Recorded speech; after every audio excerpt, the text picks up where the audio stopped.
ரீசெண்டாக சேலத்தில் நடந்த லக்ஷ்மி பொட்டிக்கோட டே 2 எக்ஸ்போக்கு தான் நான் போயிருந்தேன். உள்ளே நுழைஞ்சதுமே நம்ம பேக்கை டேக் பண்ணிடுறாங்க. ஃபர்ஸ்ட் டே சொல்லிக்கிறேன், நான் லக்ஷ்மி பொட்டிக்கோட பெரிய ஃபேன் அப்படிலாம் கிடையாது. சேலமில் எக்ஸ்போ போட்டிருந்தாங்க. அந்த டைமில் நானும் சேலமில் இருந்தனால எந்த எக்ஸ்போனாலும் நான் ஒரு ரவுண்ட்ஸ் போயிட்டு வருவேன். அப்படி தான் நான் போயிட்டு வந்தேன்.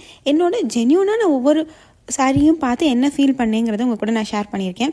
இந்த டோலா சில்க் வந்து ஐ திங்க் 599 ப்ரைஸ் பண்ணியிருந்தாங்க.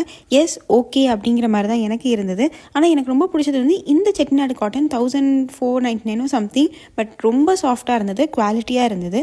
ஆனால் அதே இந்த வைர ஊசி கலெக்ஷன் எதுவுமே எனக்கு சாட்டிஸ்ஃபைட் ஆகலை அந்த ப்ரைஸிங்க்கு. நான் வந்து ஒரு சில சாரீ எடுத்து ஜஸ்ட் கையெல்லாம் வச்சு குவாலிட்டி செக்குன்னு சொல்ல முடியாது, அந்த மாதிரிலாம் செக் பண்ணி பார்த்தேன். இந்த வைர ஊசி சாரீ வந்து 1999 போட்டிருந்தாங்க. பட் 1999க்கு இது வர்த் அப்படிங்கிற மாதிரி எனக்கு தோணல பர்சனலாக. மல்மல் காட்டன் வந்து 899 இருந்தது, 750 இருந்தது. எஸ் 899 ஓகே, ஆனால் அதோட கம்மி ப்ரைஸ்னாலும் இட் இஸ் வர்த் அப்படிங்கிற மாதிரி தான் இருந்தது. அடுத்தது இருக்கிறதுலே எனக்கு ரொம்ப பிடிச்சது அப்படின்னா, என்னை ரொம்ப இம்ப்ரெஸ் பண்ணது இந்த கோல்டன் டிஷ்யூ சாரீ தான். 1499க்கு ஒரு ரிச் லுக் கொடுத்தது. உங்களுக்கு எல்லாத்துக்கும் நான் ரஃப்பான ஒரு ஐடியா தான் கொடுத்துருக்கேன். நெக்ஸ்ட் எக்ஸ்போ நீங்கள் எப்போயாவது போகிறதா இருந்தது அப்படின்னா செக் பண்ணி பாருங்கள். எல்லாமே நல்லா இல்லை, எல்லாமே ரொம்ப நல்லா இருக்குன்னு சொல்ல முடியாது.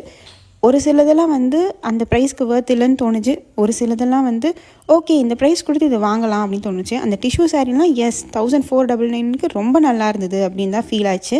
வெளியே நிறைய ஸ்டால்ஸ்லாம் போட்டிருந்தாங்க. இந்த எக்ஸ்போலாம் நான் எப்படி பார்க்குறேன் அப்படின்னா, டேரெக்டாக ஆன்லைனில் பர்ச்சேஸ் பண்ணுறதுக்கு முன்னாடி ஒரு தடவை அதை டச் அண்ட் ஃபீல் பண்ணி எக்ஸ்பீரியன்ஸ் பண்ணுறதுக்கு ஒரு ஆப்பர்ச்சுனிட்டியாக தான் பார்க்குறேன். நீங்கள் என்ன நினைக்கிறீங்கிறத கமெண்ட் செக்ஷனில் சொல்லுங்கள். பாய்.